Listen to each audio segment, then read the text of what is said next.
2024 లేదా 25లో డిగ్రీ లేదా బీటెక్ చదివారా? సాఫ్ట్‌వేర్ జాబ్ కోసం ఎదురు చూస్తున్నారా? అయితే కోడ్ జ్ఞాన్ 100 డేస్ కోర్సులో చేరండి. జాబ్ సాధించండి. నమస్తే, నేను విజయ్.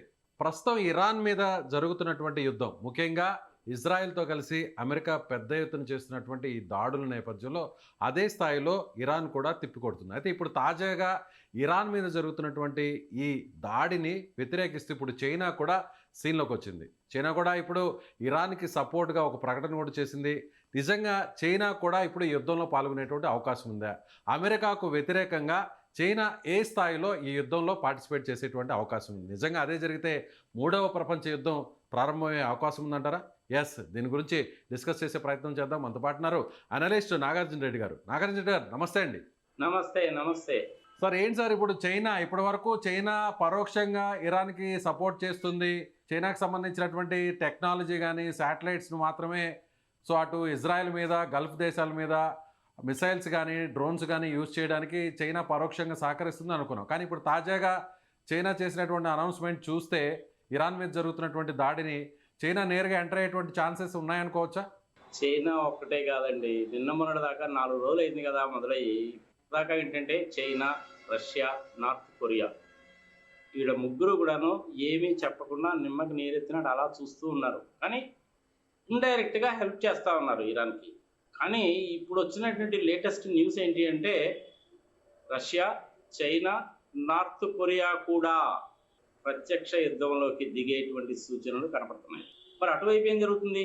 నాటోలో ఉండేటువంటి సభ్య దేశాలు ప్లస్ అమెరికా ప్లస్ ఇజ్రాయిల్, వాళ్ళ ముగ్గురే కాకుండా గల్ఫ్ కంట్రీస్లో ఉండేటువంటి కొన్ని కంట్రీస్ కూడాను చేస్తాయి. కానీ ఆస్ట్రేలియా, జపాన్, అట్లనే యూరోప్లో ఉండేటువంటి స్విట్జర్లాండ్, ఇలాంటి దేశాలు మటుకు ఎటువైపుకి ఉండవు, యుద్ధంలో పాల్గొనవు. డైరెక్ట్గా కానీ ఇండైరెక్ట్గా కానీ ఎటువంటి విషయాల్లో కూడా జోక్యం చేసుకోరు. మరి దీన్ని ప్రపంచ యుద్ధం అని అంటామా మనము అంటే, ఫస్ట్ వరల్డ్ వార్ చూసాము, సెకండ్ వరల్డ్ వార్ చూసాము. ఫస్ట్ వరల్డ్ వార్లో, సెకండ్ వరల్డ్ వార్లో జరిగినప్పుడు ఏంటంటే మన ఇండియా వాళ్ళు కూడా ఉన్నారు, బ్రిటిషర్స్ కింద ఉన్నాం కాబట్టి మనం కూడా ఉన్నాము. మీరు మాకైనా సహాయం చేస్తే కనుక మీకు స్వాతంత్రం ఇస్తామని వాళ్ళు చెప్పారు. ఇజ్రాయెల్ వాళ్ళకు కూడాను ఒక రకంగా వాళ్ళ దేశం ఏర్పడడానికి కూడా కారణము మన హైదరాబాద్ సేనలు, మైసూరు మహారాజా గారి సేనలు, జైపూర్ మహారాజా గారి సేనలు, వీళ్ళందరూ కూడా దాంట్లో పాల్గొన్నాయి. అందుకనే ఇజ్రాయలీస్ ఏమంటారంటే థ్యాంక్స్ టు భారత్ అని వాడు ఏకంగా వాడు రాజ్యాంగంలోనే రాసుకున్నారు. ఇది జియో పాలిటిక్స్ లో ఒక పార్ట్ అండి. ఇది జియో పాలిటిక్స్ అంటే ఇలాగే ఉంటాయి. జియో పాలిటిక్స్ లో ఏంటంటే ప్రధానంగా 3 అంశాలు ఉంటాయి, గుర్తుపెట్టుకోవాలి ప్రజలు కూడా. 3 అంశాలు ఉంటాయి. మొట్టమొదటిది స్వార్థము. చాలా స్ట్రాంగ్ వర్డే, కానీ ఉపయోగించక తప్పదు. ఎవరి సంగతి వాళ్ళు చూసుకోవడం అంటారు సార్, అలా ఉంటుంది. అది ఫస్ట్ పాయింట్. సెకండ్ పాయింట్ ఏమిటంటే ఆధిపత్య ధోరణి, అమెరికా వాడు చేస్తున్న పని. మూడవది వ్యాపారం. ఈ మూడింటితో పాటు వేరే కూడా విషయాలు చాలా ఉంటాయి. ఆయిల్ వారు, ఇంటర్నెట్ వారు, శాటిలైట్ వారు, ఇట్లాంటి రకాలైన కూడా ఉంటాయి. మొత్తం 12-13 రకాల యుద్ధం. అందులో మరి ఇప్పుడు జరుగుతున్న యుద్ధం దేనికోసం అంటే ప్రధానంగా ఆధిపత్య ధోరణి ప్రదర్శించడానికి. రైట్. సో ఇవన్నీ కూడాను జియో పాలిటిక్స్ అనమాట. 3 విషయాలు ఏంటనే చెప్పాను, మిగిలిన విషయాలు కూడా చాలా ఉంటాయి. ఇవాళ సెన్సెక్స్ అనేటువంటిది 1000 పాయింట్స్ పడిపోయింది. డాలర్ రేట్ అనేటువంటిది $92.06 వచ్చింది. 1 మినిట్లోనే 2 పైసలు పెరిగిపోయింది సార్. అది సరే. ఇంకా బ్యాలెన్స్ రేట్ అంటారా, జనరల్గా మనం కొనేదంటా కూడాను బ్రంట్ కూడా కొంటాము. అది వాళ్ళ పొద్దున చూసినప్పుడేమో ఈ ఒక రేట్ ఉంది, ఇంధనంగా చూస్తేనేమో అది $81.44 26 అయింది. అది కూడా మారిపోతా ఉంది. ఐ థింక్ అది 84.20 82.30 వచ్చింది. అది కూడా ఇవాళ $2 పెరిగిందండి. ఒక్క బ్యారెల్ మనం ఆయిల్ కనుక కొనుక్కుంటే 150. మధ్యలో మనం ఈ ఎకనామికల్గా మనం మాట్లాడే ముందు కూడా చైనా, రష్యా, అలాగే నార్త్ కొరియా, ఈ 3 కూడా ఎంటర్ అవుతాయని మీరు చెప్పారు. వెళ్ళే అవకాశం ఉందని మీరు అంటున్నారు. వెళ్ళే అవకాశము ఉంది. ఇప్పుడు రష్యా వాళ్ళని తీసుకున్నారనుకోండి, వాళ్ళు ఆల్రెడీ యుక్రెయిన్ తోటి 4 సంవత్సరాల నుంచి పోరాడుతున్నారు. మరి చైనా వాళ్ళు ఉన్నారనేసి అంటే అమెరికాకి చైనాకి మధ్యలో ఎప్పుడు కూడా ట్రేడ్ వార్ జరుగుతూ ఉంటుంది. ఆ చైనా వాళ్ళు ఏమో తైవాన్ని ఎట్లా ఆక్యుపై చేయాలని చూస్తున్నారు. దానికి అమెరికా వాళ్ళు నిమ్మకి నీరెత్తినట్టు కూర్చుంటారు. ఈ మధ్యలో మన ఉత్తర కొరియా, ఏది పొట్టివాడైనా గట్టివాడు అంటారు సార్, అతని దగ్గర ఏమో అణ్వాయుధాలు ఉన్నాయి. చైనా వాళ్ళ దగ్గర ఉన్నాయి, రష్యా వాళ్ళ దగ్గర ఉన్నాయి. ఒక్కొక్కరి దగ్గర 5000 4000 ఉన్నాయి. వాళ్ళేమో బయటికి తీరు.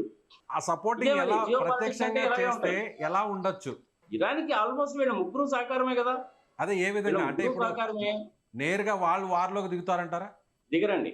వాళ్ళు డైరెక్ట్ గా వారిలోకి ఎప్పుడూ దిగరు. కావాల్సినటువంటి డబ్బులు ఇస్తారు, ఆయిల్ కొనుక్కుంటారు, ఎక్కువ రేట్ అయినా ఇస్తారు, వాళ్ళ ఆయుధాలు ఇస్తారు. వాళ్ళ స్వార్థం వాళ్ళదండి, వ్యాపారం.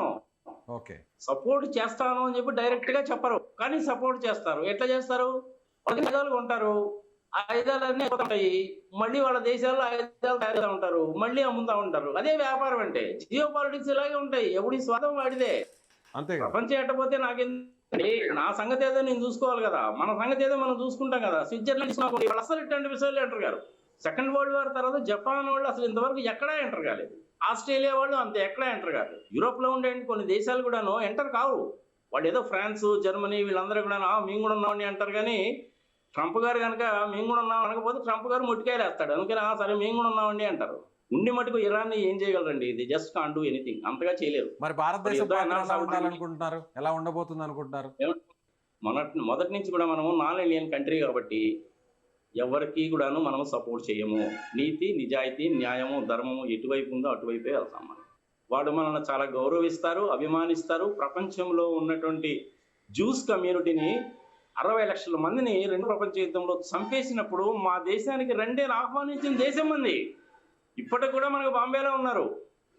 2008లోనో 2009లోనో బాంబే తాజ్ మహల్ హోటల్ మీద జరిగింది. అది జ్యూస్ కమ్యూనిటీకి పక్కనే జరిగింది. అది ఆ జ్యూస్ కమ్యూనిటీ వాళ్ళందరూ కూడా నా తాజ్ హోటల్లోనే మీటింగ్ పెట్టుకున్నప్పుడే కదా గోలైంది. వాళ్ళని ఆదరించిన దేశము భారతదేశం, మనకి హెల్ప్ చేసేటువంటి దేశము ఇజ్రాయిల్. మరి అలాంటప్పుడు మనం ఇరాన్ కూడా కాదనలేం కదా. ఇరాన్ వాళ్ళ దగ్గర నుంచి మనం గ్యాస్ ఏంటంటే 10% ఆఫ్ మన రిక్వైర్మెంట్, మొత్తం 10% మన ఆయిల్ రిక్వైర్మెంట్స్ అన్ని కూడాను ఇరాన్ నుంచి తెచ్చుకునేవాళ్ళం. తర్వాత ఏం చేసాము, ట్రంప్ గారు మనల్ని కొంచెం బెదిరిస్తే కొంచెం తలకాయ ఇలా ఉంచుకొని సర్లే పెద్ద అని చెప్పాడు కదా అనే ఉద్దేశంతో వాళ్ళ దగ్గర నుంచి తీసుకోవడం మానేసాం. 35% డిస్కౌంట్కి రష్యా వాళ్ళు ఇస్తే మనం వాళ్ళ దగ్గర తీసుకున్నాం.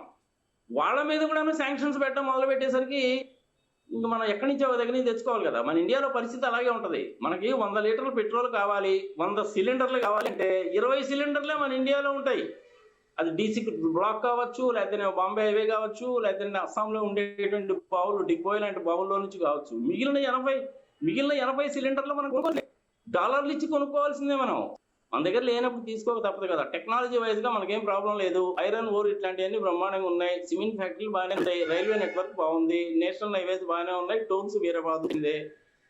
రేపేమో మనకి తమిళనాడులో, అస్సాంలో, కేరళలో, వెస్ట్ బెంగాల్లో ఎలక్షన్లు వస్తున్నాయి. 10 రూపాయలు రేటు తగ్గిస్తారు, తర్వాత మళ్ళీ డబుల్ చేస్తుంటారు. కానీ ఇప్పుడు పరిస్థితి చాలా విచిత్రంగా ఉంది కదా. పెంచక తప్పదు. పెంచితేనేమో ఎలక్షన్లో ఓడిపోతారు, పెంచకపోతేనేమో ఆయిల్ కంపెనీలకు నష్టాలు వస్తాయి. వాళ్ళేమో బ్యాంకుల దగ్గర నుంచి లోన్లు తీసుకుంటారు, ఆ లోన్లు కట్టరు, అవి బ్యాడ్ డేట్స్ అయిపోతాయి. మళ్ళీ అంతా కూడా సున్నా చౌదరి విజయమాలయ వారం అవుతుంది. అని ఏంటంటే ఎవరికి ఉండేటువంటి ప్రాబ్లమ్స్ వాళ్ళకు ఉంటాయి. కొత్తగా చెప్పాల్సింది ఏంటంటే అయతుల్లా ఖొమైనీ గారు చనిపోయారు, కన్ఫర్మ్డ్. నెతన్యాహు గారికి ఏమైంది, ఆయన దాడి చేశారు, ఇంకా తెలియదు. ఇరాన్ వాళ్ళు తగ్గరు, అమెరికా వాళ్ళు తగ్గరు. వాళ్ళు కూడాను ఆయుధాల పరంగా బాగానే ఉన్నారు. మరి పాకిస్తాన్ పాత్ర ఎలా ఉండబోతుంది హలో అనుకోవచ్చు? ఏముంది సార్, పాకిస్తాన్ వాళ్ళ పరిస్థితి అడుగునే పరిస్థితిలో ఉన్నారు. ఆ ఇరాన్ లో జరిగిన దెబ్బకి పాకిస్తాన్ వాళ్ళు కూడా ఎఫెక్ట్ అయ్యారు. పాకిస్తాన్ బోర్డర్ లో ఆల్రెడీ వాళ్ళు పాకిస్తాన్ మిలిటరీ ఫోర్సెస్ మీద అటాక్ చేస్తున్నారు. అక్కడున్న పోస్టులన్నింటిని కూడా వాళ్ళు క్యాప్చర్ చేస్తున్నారు తాలిబాన్. ఇవన్నీ కూడాను జియో పాలిటిక్స్ లో బాగా ఉండాలి. నేను ఆల్రెడీ చెప్పాను కదా సార్ మీకు, ఎవరి స్వార్థము వాడిదే. స్వార్థం అనేటువంటిది నాకు ఇష్టం ఉన్నా లేకపోయినా వాడక తప్పడం లేదు కాబట్టి నేను ఆ పదం వాడుతున్నాను. అంతకంటే ఏం లేదు. లేకపోతే ఇంకేం చెప్తాను చెప్పండి. కొన్ని దానికి సరేనండి ఈక్వలెంట్ పదం ఏదైనా ఉందో చెప్పండి, కొంచెం సాఫ్ట్ గా చెప్పుకుందాం. స్వార్థము కాదు, కొంచెం సాఫ్ట్ గా చెప్పుకుందాం చెప్పండి. మనిషి అంటేనే స్వార్థంగా సార్, దేశాల పరంగా ఆలోచిస్తే ఆ స్థాయిలోనే ఉంటుంది కదా. అంతే కదా, మరి ఎవరి సంగతి చూసుకోవాలి. మరి దాన్నే జియో పాలిటిక్స్ అంటారు. ఆ జియో పాలిటిక్స్ గురించి కనుక చెప్పాలంటే మీరు 10 నిమిషాల్లో చెప్పండి, చెప్పేవారం కాదు, అది 10 గంటలు పట్టుద్ది. కొన్ని వందల ఉదాహరణలు చెప్పచ్చు. రష్యా వాళ్ళతో మనం క్లోజ్ గా ఉంటే అమెరికా వాళ్ళ కోపం, అమెరికా వాళ్ళ దగ్గరికి వెళ్తే పాప రష్యా వాళ్ళు కానీ చైనా, పాకిస్తాన్ వాళ్ళేమో వాళ్ళ మున్నీర్నేమో పిలుచుకొని పక్కన కూర్చోబెట్టుకొని నువ్వు నా మంచి ఫ్రెండ్, మోడీ గారికి 180 కోట్లు ఇచ్చాను, ఆయన మంచి మిత్రుడు కాబట్టి అంటారు. ఎట్లా నమ్ముతారండి? వ్యాపారం చేయాలి, ఆయుధాలు అమ్ముకోవాలి, బతకాలి. మామూలుగా దేశాలు అయితే పోతాయి. వెనిజులాలో ఏం జరిగిందో చూసాంగా. రిచ్ ఆయిల్ సోర్సెస్ ఉన్నాయి, దాని మీద ఆధిపత్యం సంపాదించాలి. దాడి చేశారు, 2 గంటల్లో ఎత్తుకుపోయారు. డెమోక్రటిక్ సెటప్ లో ఉన్నటువంటి అమెరికా వాళ్ళు ఆ విధంగా చేస్తారని చెప్పి ఎవడన్నా అనుకుంటాడా? ఎవడో అనుకోడు. ఇరాక్ లో కూడా అంతే. సద్దాం హుసేన్ దేనికి చంపేశారు?